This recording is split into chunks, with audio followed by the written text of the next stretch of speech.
Então aqui a gente tem a parte do ciclo frigorífico, né? Faltando aqui apenas um componente, que é a válvula solenoide. Vamos colocar, eu coloquei o visor de líquido aqui, porque o mais indicado é que o visor de líquido fique o mais próximo possível da válvula de expansão. Por isso que no desenho eu coloquei ele nesse ponto. Mas vocês vão perceber que nas unidades, por exemplo, já vem montado, o visor de líquido está logo aqui após o filtro, né? Então eu vou colocar uma solenoide aqui. O que é uma solenoide? Sabe o que é uma solenoide, Adilson? Sim, positivo. O que é uma solenoide? E no caso, a solenoide ela vai fazer o recolhimento do fluido, Sim, né? mas o que é ela? Registro. É um registro. Registro comandado eletricamente. Eletricamente. Nada mais é que isso, um registro. E aqui está o ciclo frigorífico completo, né? A gente tem aqui um compressor, depois do compressor, simulando aqui um ciclo de congelados, né? Sim. Separador. Compressor, separador de óleo, linha de descarga, indo até o condensador. Depois do condensador, o tanque de líquido, filtro da linha de líquido, válvula solenoide, visor de líquido, dispositivo de expansão e o evaporador. Tá percebendo que o dispositivo de expansão ele tem uma pecinha aqui, né? Que é o quê? Nesse caso não é nem o equalizador. Nesse caso aqui eu estou colocando como se fosse o bulbo da válvula. O bulbo da válvula. Que a válvula tem a função de quê? Controlar a injeção de refrigerante no evaporador, mas através do superaquecimento útil. A própria válvula faz isso, ela controla o superaquecimento útil de acordo com o que ela está medindo de pressão. Aqui através da própria injeção, ela já sabe qual é a pressão, pela injeção de fluido refrigerante. E aí ela pega agora a temperatura na saída do evaporador. E ela ajusta a injeção de refrigerante de acordo com o que ela está medindo, na temperatura de saída e a pressão que ela está liberando. Então ela faz esse próprio cálculo internamente na válvula e você regula ela de acordo com o superaquecimento desejado, né, que você quer. E aí saiu aqui do evaporador, o fluido refrigerante tem que sair todo evaporado, né, todo evaporado, somente na condição gasosa. E se houver risco de retornar líquido, né, principalmente em máquinas que trabalham com baixa temperatura, máquinas com um superaquecimento muito baixo, a gente faz a utilização do acumulador de sucção, ou também chamado de separador de líquido, né, antes de chegar ao compressor, para evitar quebra mecânica, né, calço hidráulico. E aqui eu coloquei o óleo. Agora, vamos entender quais são as cargas elétricas, né, para que vocês entendam a parte elétrica, é preciso entender quais são as cargas. Primeiro, vocês sabem o que é uma carga elétrica, Adilson? Sim, é a carga que vai distribuir por... Carga elétrica é todo componente que depende da eletricidade para funcionar. Isso é uma carga. Por exemplo, uma lâmpada é uma carga. Uma carga. É uma carga do circuito. Um interruptor é uma carga do circuito? Dispositivo. Não, ele é um dispositivo. É um acionamento. É um dispositivo de acionamento. Ele não é manobra. uma carga. Sim. Então, vamos entender aqui quais são as cargas numa câmara fria, um exemplo de congelados, né? A gente tem aqui na parte, o compressor é uma carga? Sim. Ó, o compressor é uma carga. Então ele precisa de alimentação. E ela pode ser monofásica, no caso, compressor monofásico, né? Ou trifásica. Sim. A gente tem uma solenoide, é uma carga? É uma carga. A gente tem um ventilador na parte do evaporador, do forçador. Aqui a gente tem um ventilador. É uma carga? Sim. Vou colocar aqui um motor. O motor aqui é uma carga. No condensador a gente também tem uma carga. Um ventilador. Também é uma carga. Já que é uma câmara de congelados, isso aí, tem a resistência. Sim. Resistência é uma carga? É uma carga. É, colocar duas resistências lá. Show. É uma carga? Sim. É uma carga. É uma carga. Só que na área de congelados a gente tem também resistência aonde? No dreno. No dreno. No dreno. Então vou colocar em azul aqui uma resistência. Ó. Vou dizer que isso aqui é uma resistência. Certo? Isso aqui é a resistência do dreno. Correto? Correto. Resistência do dreno também é uma carga. O que a gente tem mais de carga aqui? No compressor, a gente tem também uma resistência no cárter. Então vamos colocar aqui, ó, que tem uma resistência também aqui, ó, no cárter do compressor, a gente tem também uma resistência. Por enquanto nós estamos desenhando aqui todas as cargas do circuito, tá bom? Certo. Todas as cargas do ciclo frigorífico para que ele funcione. Só que percebeu que todas essas cargas precisam ligar, né? Sim. E para que elas liguem, elas precisam ser alimentadas. Aí é preciso entender como é que é a alimentação. Isso aqui, ó, tá na unidade condensadora, não é? Compressor? Sim. Então vou colocar como condensador, né? Como se fosse o condensador 1, E como se fosse evaporador, o que Dois. está no evaporador, 2. A gente ainda tem um outro ponto, que é o ponto 3. Vamos lá aqui. Quais são as cargas que estão no evaporador? No condensador, por exemplo. Condensador. Compressor e ventilador. Compressor e ventilador. Compressor. Ventilador. Ventilador do condensador. Resistência do cárter. E a resistência do cárter, né? E a resistência do cárter. Beleza? São todas as 3 cargas que tem no condensador, na unidade condensadora. Quais são as cargas que tem na parte do evaporador, no 2? Ventilador do evaporador. Ventilador. Ventilador, Resistência de gelo. resistência de degelo, Solenoide. resistência de gelo. A gente tem também a resistência de De dreno. dreno. Resistência de dreno, Solenoide. A resistência próxima. de dreno, solenoide. Olha só, a solenoide, né, é um componente que o ideal é que ficasse o mais próximo possível do dispositivo de expansão, Cada líquido. do evaporador. Primeiro, para poder não haver o golpe de ariete, né, não haver um problema na injeção na hora, um golpe aqui em cima da válvula, então o mais próximo seria o mais indicado. Um outro benefício também é que com a válvula solenoide próximo à válvula de expansão, né, ela sofre menor risco de queima. Sabia disso? Que ela tá mais. Ela está em um local com temperatura mais baixa. Sim. Né? Boa. Não está na parte externa. Na parte externa ela está sofrendo a influência do tempo. Já percebeu que queima mais válvula de expansão quando ela está fora? Por quê? Ela já esquenta, né? Esquenta, Para funcionar. Sim. E além de esquentar, às vezes ela está num ambiente que também está sofrendo interferência do tempo, ocasionando um aquecimento também, dificultando o resfriamento. E aí o risco de bobina. queima é maior da bobina. Então a solenoide, então vamos considerar que a solenoide está aqui, ó, parte do evaporador. Sim. E a gente tem mais cargas, uma outra carga principal. Como é que eu vou controlar essas cargas e como é que eu vou controlar essas cargas? Através de um quadro elétrico, de um quadro controlador. elétrico. Controlador. Controlador é uma carga? Sim. Sim, precisa de alimentação para funcionar. Sim. Só que o controlador ele vai estar no componente 3, que vai ser o quadro de controle. Vai ser o cérebro que vai controlar o funcionamento de tudo isso. Então aqui vai ter o quadro de comando, que vai ter o controlador que vai ser indicado para a necessidade que você precisa, né? Aqui tem o controlador no quadro de comando. No quadro de comando também pode ter outras cargas, tá? As cargas que vão ter no quadro de comando são o quê? As para sinalização e também os contatores. Também são cargas. Sim. Mas vamos considerar os contatores como sendo os componentes. Tá? Vamos desconsiderar aqui o contator como carga no circuito aqui. Que o contator é uma carga do circuito de comando. Sim. Agora, entender a lógica de funcionamento. É importante entender que é o seguinte, o controlador é o cérebro do sistema. Sim. Ele é quem vai controlar todo esse funcionamento. Só que o controlador, ele controla o quê? O painel de controle, ele vai controlar todas as cargas e tudo que estiver somente aqui, ó. Somente esses componentes. O controlador e o quadro de controle só vai controlar e comandar todos esses componentes. Então, tá vendo que o controlador, o sistema de controle, não vai controlar nada daqui, ó. Sim. Só vai controlar o quê? Isso. Então, através do controlador, você vai fazer a alimentação do ventilador, no caso, uma de congelados, né? For uma de resfriado, o controlador nem liga o ventilador, você coloca o interruptor por fora. Mas nesse caso de congelado, o controlador é quem aciona o ventilador, o controlador é quem aciona a resistência de degelo, o controlador é quem aciona a solenoide. Agora, olha só, é o controlador que aciona a resistência de dreno? Não. Não. Ela é Isso fechada aí. no degelo. Por Ela quê? é direto. Ela é direto. Resistência de dreno? Direto. Direto. Se tiver também resistência de porta? Direto. Direto.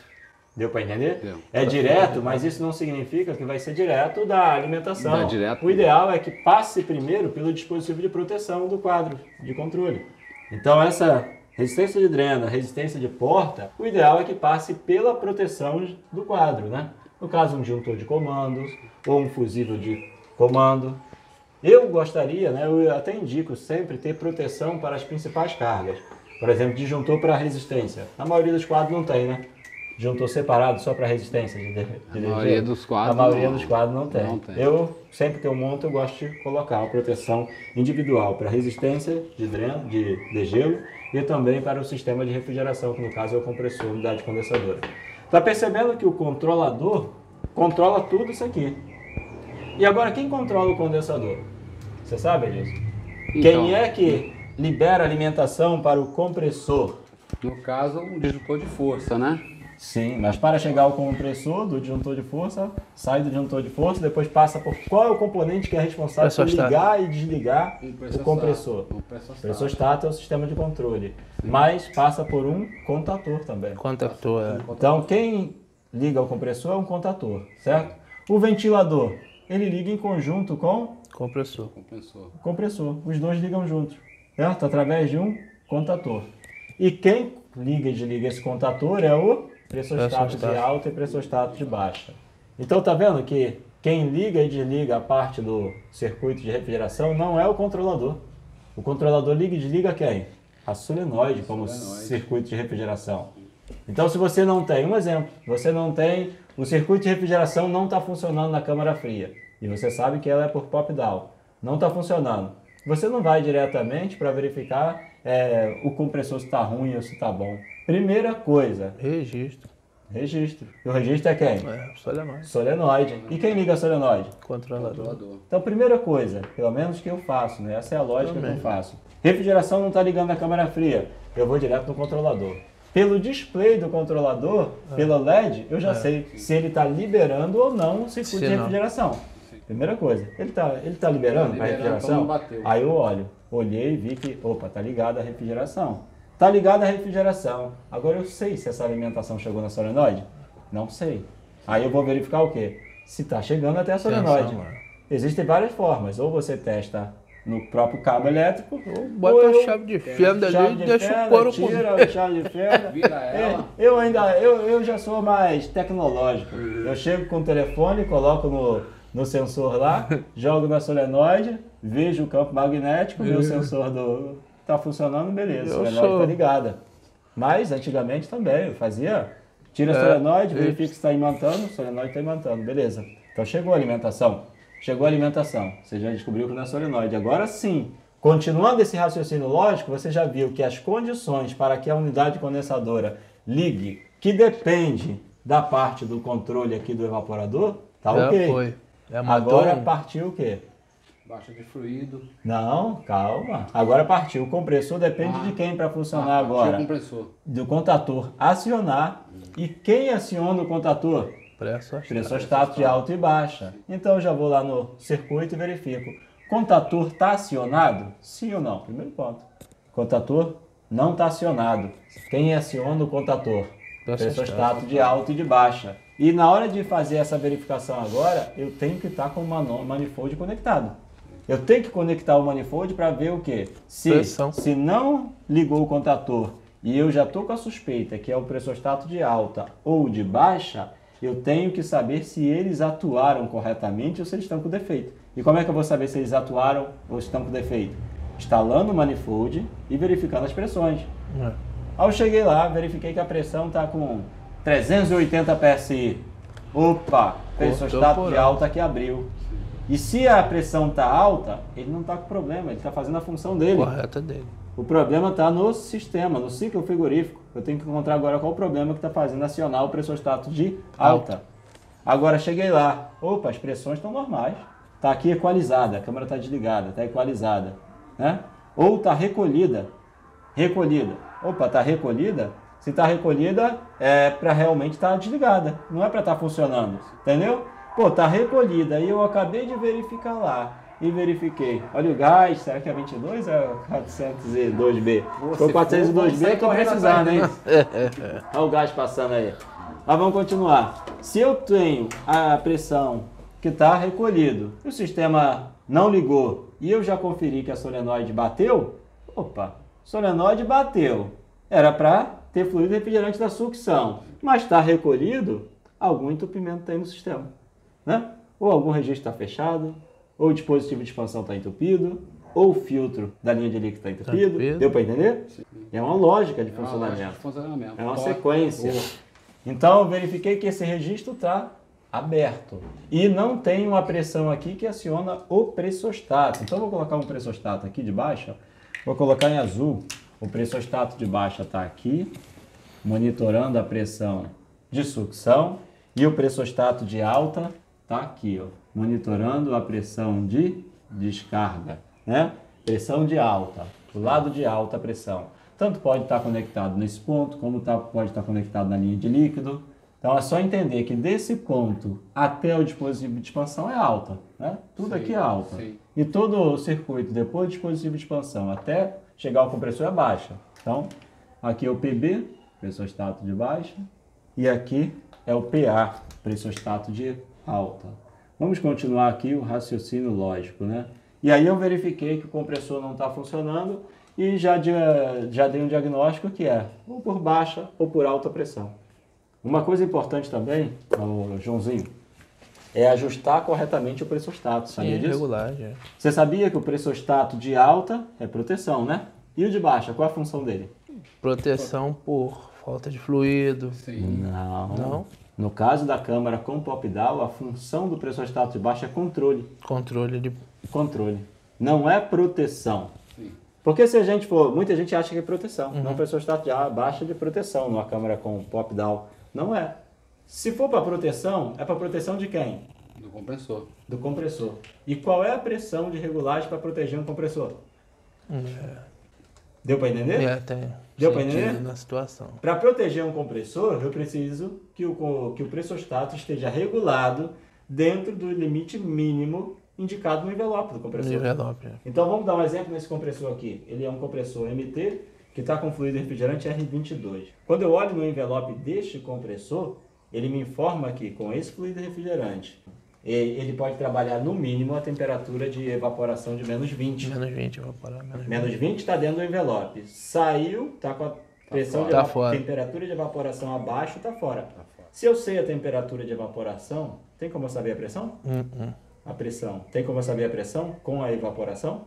Com a temperatura de evaporação, sim. Sei, né? Então, se eu sei que a temperatura de evaporação desse compressor para trabalhar dentro da segurança é 20 PSI. menos. Quando eu olho na tabela pressão-temperatura, eu acho que 20 PSI do R22 é igual a menos 20 graus Celsius.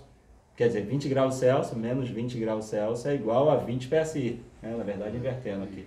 É igual a 20 PSI. Então, eu sei que se eu quero ajustar um pressostato de baixa para proteger o compressor, Tem que ser a 20 PSI. 20 PSI. Deu para entender? Aí eu estou protegendo, para que ele não trabalhe fora do envelope. Envelope de aplicação. Só que aí na câmara de congelados, por exemplo, com pop-down, quanto a gente regula mais ou menos um pressostato de baixa? 2 PSI, né? Joãozinho já falou ali 2. Então fera, hein? 2 PSI, isso aí. Numa câmara de congelados com R22 para a temperatura de evaporação que eu estou utilizando, 2 PSI, em torno de 2. Tem gente que regula com 1, 2, tem gente que regula com 5. O ideal é recolher o máximo possível do fluido refrigerante. Tá? Só que sem o risco também de o compressor ficar em vácuo. Então a gente coloca 2 PSI. Para quem não tem uma precisão, um manifold zero, já é muito arriscado. Já é muito arriscado. Por quê? O compressor trabalhar em vácuo, vários momentos ele trabalhar em vácuo, vai haver o risco de centelhamento interno. E aí vai estragar o que? A bobina. A bobina dele. A bobina. Então, deve-se recolher o máximo do refrigerante, porém evitar que o compressor trabalhe, não é em vácuo, é abaixo da pressão manométrica, tá? Abaixo de 0 PSI. Então a gente regula para 2 PSI. Só que essa regulagem para o pop-down é em um curto período de tempo que o compressor recolhe, chegou a 2 PSI, Desarmou. então ele fica em poucos momentos abaixo do envelope. Então, Pouca coisa. Então viu que a função do pressostato, nesse caso, não é para a proteção, é para o controle. Para controlar o funcionamento da câmara. Sim. E aí essa regulagem vai ser uma regulagem para cada aplicação. Muita gente acha que chega, coloca o pressostato e o pressostato botou, tá tudo certo. Ele se vira sozinho. É o que aí. mais dá lá. Eu nunca peguei um regula- pressostato regulado. regulado? Nunca. Ah, Lá é? no meu. Eu que regulei tudo. Normalmente ele vem com 60 PSI, E o cara deixa aquilo lá, meu que vem filho. de E aí o fábrica. pressostato você tem uma regulagem correta para o desarme E o rearme. para o rearme, de acordo com cada aplicação. A câmara de resfriado não é regulado o pressostato da mesma forma que é na de congelados. Numa câmara de congelados de menos 18 não é a mesma, ou menos 25, não é a mesma regulagem que é numa câmara de menos 10. Não é a mesma regulagem, entendeu? Sim. Na câmara de resfriado, por exemplo, não se recolhe totalmente fluido refrigerante na de Bota resfriado. com 5. O ideal é você verificar a tabela indicativa do fabricante, certo? Que vai te informar ali quais os valores mais indicados para a sua aplicação, de acordo com o set point da câmara e de acordo com o fluido refrigerante. Entendi. Então, se eu tenho uma câmara também com R22, a regulagem é uma. Se eu tenho uma câmara com 402B, a regulagem é outra. Entendeu? Se eu tenho uma câmara com fluido refrigerante R134A, a regulagem é outra. Então, eu tenho que verificar aonde? Através das indicações dos próprios fabricantes.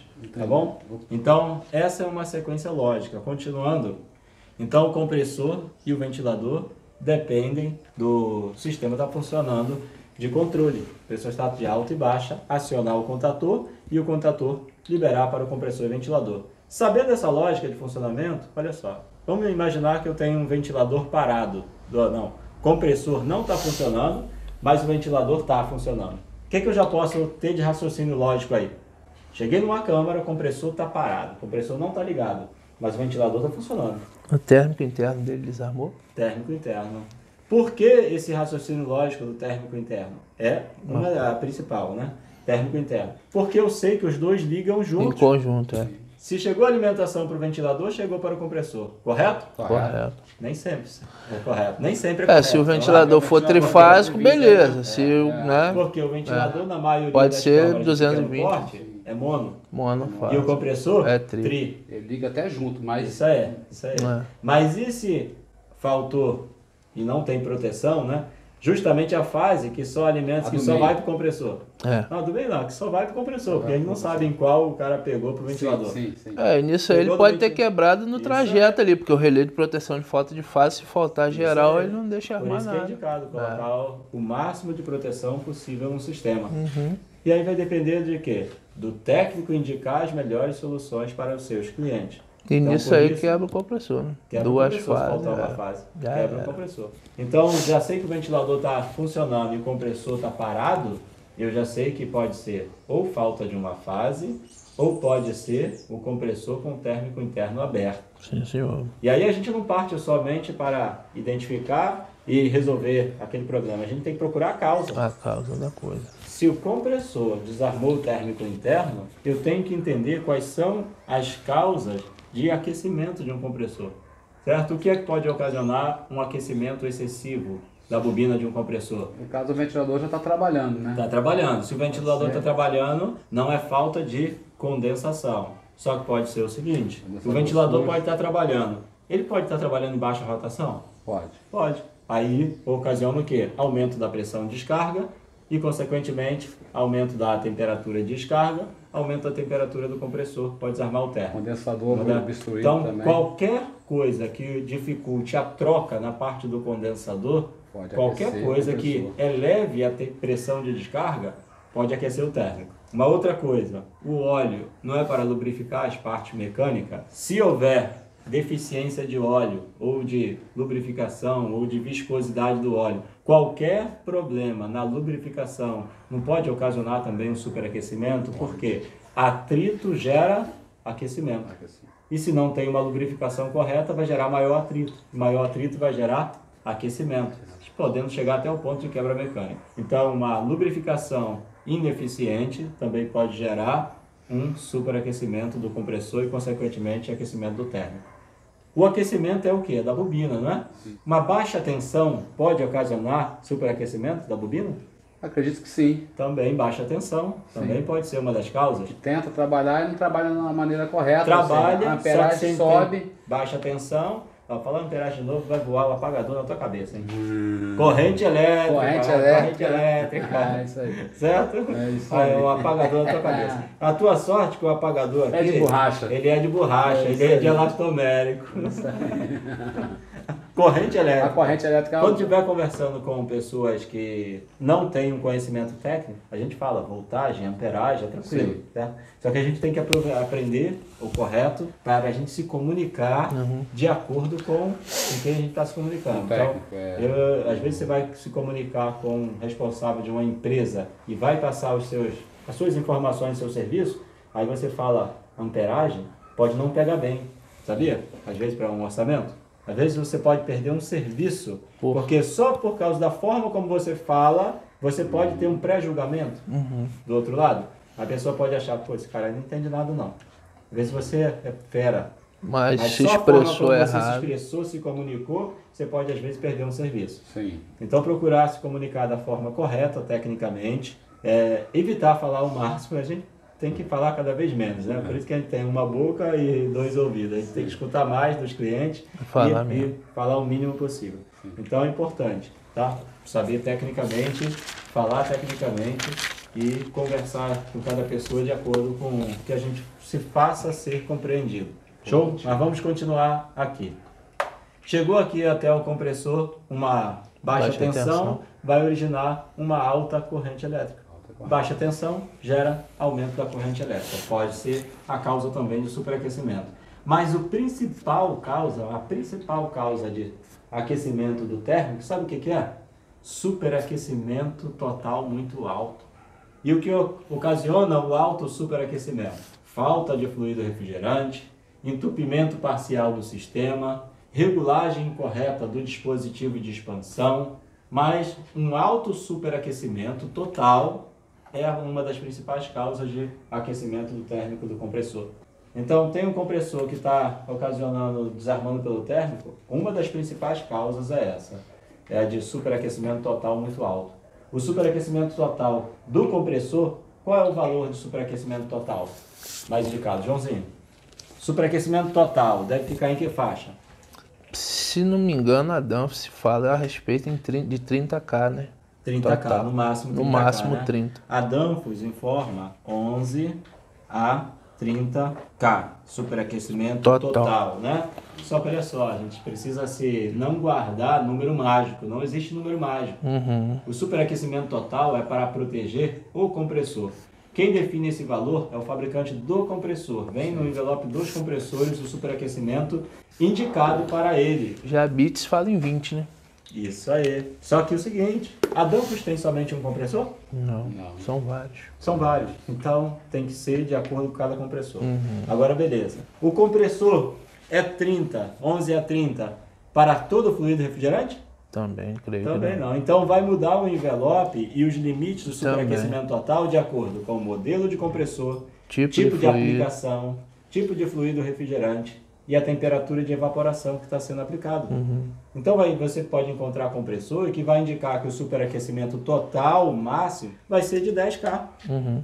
Vai ter situação em que você vai estar com o superaquecimento total indicado de 10K no máximo. Vai ter situação que vai ser até 20. Vai ter situação que é de 11 a 30. Então não existe um número mágico de superaquecimento total. É necessário buscar informação no fabricante do compressor que você está trabalhando. Mas para bater isso aí também tem que estar tudo certinho, Tudo né? certinho. Evaporador, Isso aí. Superaquecimento condensador, total, vamos voltar tudo aqui. proporcional. Isso aí. Que às vezes você pega um Frankenstein da vida aí, você não tem nem o que fazer. Frankenstein não tem como fazer, né? Não tem como fazer. Quando você pega um Frankenstein... Evaporador. O que é Frankenstein? É uma unidade que foi toda Mal montada dimensionada. com partes de diversos... Mas na refrigeração comercial geralmente é isso. É isso aí que a gente pega o dia a dia, é isso aí. Não só que a gente pega, mas também como são projetados os equipamentos. Você vai projetar uma unidade condensadora para um tanque de leite, por exemplo. Você pode ter um condensador de uma marca, um compressor de outra, um ventilador de outra e assim por diante. Não é um Frankenstein. Desde que seja dimensionado corretamente, tá certinho. Então, se você pega uma máquina que está toda, por exemplo, a minha máquina ali está com compressor de... É um Frankenstein?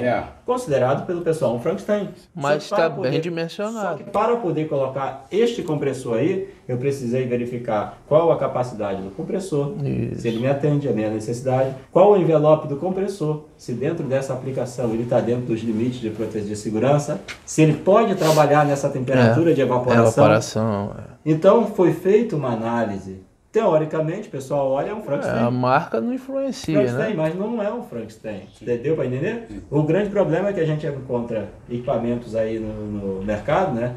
Que o pessoal mexe sem conhecimento técnico. E sem conhecimento técnico, ele não sabe olhar um envelope do compressor, não sabe nem se o compressor ele é para aplicação de baixa temperatura de evaporação, se é de média, se é de alta. Verdade. Tem que saber isso. Ele não sabe se a capacidade do compressor é compatível com o condensador, se é compatível com a carga térmica do evaporador. Então tudo tem que bater. Todo o sistema tem que estar em harmonia para que funcione bem. Tem que estar tudo em harmonia. Se tiver em harmonia, for feito um dimensionamento correto, show de bola. Tá ok, o envelope vai bater certinho. Você vai conseguir fazer. Igual tirando isso. Vai conseguir fazer o startup. E aí o que ele mencionou, superaquecimento total também depende de outros fatores. Superaquecimento total depende do seguinte. Olha só, vou mostrar aqui o que é o superaquecimento total. Você tem aqui uma válvula de expansão que regula o superaquecimento útil no evaporador, certo? Vamos supor, teoricamente, que o superaquecimento útil está batendo certinho. Está batendo um superaquecimento útil, vamos botar aqui um valor de 8K, por exemplo. 8K o superaquecimento útil. E a válvula está regulada certinho, superaquecimento útil batendo 8K. Considerando o quê? Que todo o sistema está dimensionado carga e está limpinho o condensador, está em plenas condições normais de uso. Mas você está encontrando o superaquecimento total aqui, 30K. Vamos dizer que esse aqui é o MT36, que é o meu compressor aqui, ó, o MT36, que indica um superaquecimento total de 11, com R22 no caso, para essa câmara aqui de congelados, de 11 a 30K. 11 a 30K. Mas você está encontrando aqui um superaquecimento total de 40K. Olha só, se eu sei que o útil está certo, eu medi lá, né? O útil está certo, verifiquei o meu subresfriamento. Então o ideal é fazer em conjunto. Em conjunto. Meu subresfriamento está dentro da faixa, né? Chegando aí até 9K. As boas práticas indicam que o subresfriamento vai ficar de 3 a 5. Subresfriamento está considerado legal. O que é o superaquecimento? É a quantidade de calor que o refrigerante ganhou após evaporar. Se eu sei disso, que a quantidade de calor que ele ganhou após evaporar, olha só, ele entrou aqui em líquido, né? Uma quantidadezinha pequena em forma gasosa também, entrou em líquido, veio líquido. Aí está evaporando totalmente aqui. Se o útil está certo, então está indicando que desse ponto 1 até o ponto que eu estou medindo o superaquecimento útil, ponto 2, ele recebeu de calor mais 8K. Quer dizer que ele superaqueceu 8 graus. Se eu estou encontrando no total 40, aonde é que ele recebeu os outros 32 graus de acréscimo? Na linha de sucção. No caminho, na linha de sucção. Desde a saída do evaporador até a chegada do compressor, na linha de sucção. Então, superaquecimento alto de um compressor pode ser ocasionado por um isolamento incorreto? Sim. Pode ser ocasionado por uma linha passando por um ponto muito quente? Pode. Então é necessário avaliar também calor, isso. Entendeu? É muito comum encontrarmos as máquinas aí. Você encontra no campo aí, nos seus serviços, nos biscates, as instalações feitas com isolamento correto? Não. A instalação, às vezes, a gente pega, você vê que notoriamente é a galera que mexe com ar-condicionado. Esponjoso de ar-condicionado é o que mais tem. Primeiro lugar, a gente fala esponjoso, né? Só que um bom isolamento térmico, ele não tem que ser esponjoso. Então, o elastomérico é o isolamento indicado para a nossa aplicação em câmara frigorífica. Porque a temperatura da tubulação que nós queremos isolar, ela é mais baixa que a de um ar-condicionado. Então, a gente não pode utilizar o mesmo isolamento. Além de não ser o mesmo material, também não deve ser a mesma espessura. Congelado é uma, resfriado congelado é uma, resfriados é outra. E não é só congelado e resfriados. O ideal é olhar no seletor do fabricante para verificar e colocar as informações necessárias, porque o isolamento térmico não depende só se é congelado ou resfriado. Depende qual é a temperatura do fluido na tubulação. Do fluido na tubulação. Qual é a temperatura no ambiente? Qual é a umidade do ambiente? Então tem vários fatores para poder determinar a espessura do isolamento. Ficou alguma dúvida? Não, show de bola, Guilherme. Deu para explicar legal? Tranquilo. Agora vamos para uma aula agora executando na prática a parte elétrica. Vamos partir para a aula elétrica agora? Vamos. Para jogar todo esse conhecimento agora para onde? Para a parte prática. Pode acontecer da gente, o solenoide está armado, a bobina está imantada e o registro não, mecanicamente? Pode né? Pode acontecer. Eu nunca peguei, mas... geralmente quando dá esse problema na válvula solenoide, na parte mecânica, no corpo realmente da válvula, geralmente acontece o problema dela travar fechada. Sim. Fechada. Aí travar fechada e não abre. Ou pode acontecer também acontece muito isso, de sujeira parar Sim. naqueles pontos e ela fechar, mas não vedar totalmente, ficar dando uma passagem. E nisso aí o compressor fica ciclando. Fica ciclando. Certo. Aí o que a gente pode fazer para evitar isso? Primeiro, eliminar o problema, né? Trocar Trocar o a corpo. válvula. O corpo da né? válvula. Mas aí tem situações que a gente pode fazer também o quê? Colocar um componente de proteção, um relé de tempo para retardar a partida do compressor. Sim. Com isso, elimina o quê? O risco do compressor ter um número de partidas muito grande Muito por hora. grande. Então a gente coloca um relé temporizado para retardo de energização do compressor. Isso é muito útil, sabe para quê? Para proteger o compressor quando houver problema por alta pressão. O que acontece quando o compressor está em alta, uma câmara está em alta pressão? Como é que fica o compressor? Ele fica ciclando, né? A Fica pressão pá, abaixa, ele Principalmente por alta. Fica o tempo todo nisso. fica nisso. Isso é um risco tremendo de quebra do compressor. Geralmente, qual é a primeira coisa que acontece numa ciclagem de compressor? Geralmente acontece de ficar ciclando. Cada vez que o compressor parte, ele puxa uma corrente bem alta da rede. Tem uma corrente de pico. Saiu da corrente de inércia, né? partida, Saiu Partida. da inércia. Quando ele sai da inércia, puxa essa corrente alta. Por onde essa corrente alta passa? Qual o componente que liga e desliga? Contactor. Contator. E o contator, se não foi bem dimensionado, Ele vai, se não tiver uma boa sobra, Isso aí. esses contatos vão sofrer Vai. com toda a corrente alta passando por ele de tempos em tempos, em curto período de tempo. Aí o primeiro ponto que quebra, contato do contator. Ou ele Derrete. cola, ou vai ocasionar usinagre, ocasionando mau contato. E aí ocasionou um problema no contator, num desses contatos, ou vai faltar uma fase para o compressor, ou vai colar. E aí, às vezes, quando cola uma fase só, colou uma. E se corta. Às vezes cola duas. Aí desliga o contator e o contator está colado. Duas fases no compressor, mesmo com o contator desligado. Aí o compressor quebra. Ou uma das fases dá problema, dá mau contato, o contator liga, mas só libera duas fases. Aí o compressor quebra. Ou mau contato em vários contatos com o contator, ocasionando queda de tensão na saída, ou centelhamento. Aí com isso, baixa a tensão, eleva a corrente elétrica, o compressor quebra. E aí é bom colocar um relé de tempo para evitar que fique ciclando, tá? Anticiclagem. Ou esse pressostato com rearme manual, né? Ou pressostato com rearme manual. Seria bom. Pressostato de alta com rearme manual. Seria bom. Só que o pressostato de alta com rearme manual é bom quando é um contrato ou quando tem alguém lá no local Que fica... com conhecimento. Não é que fique rearmando.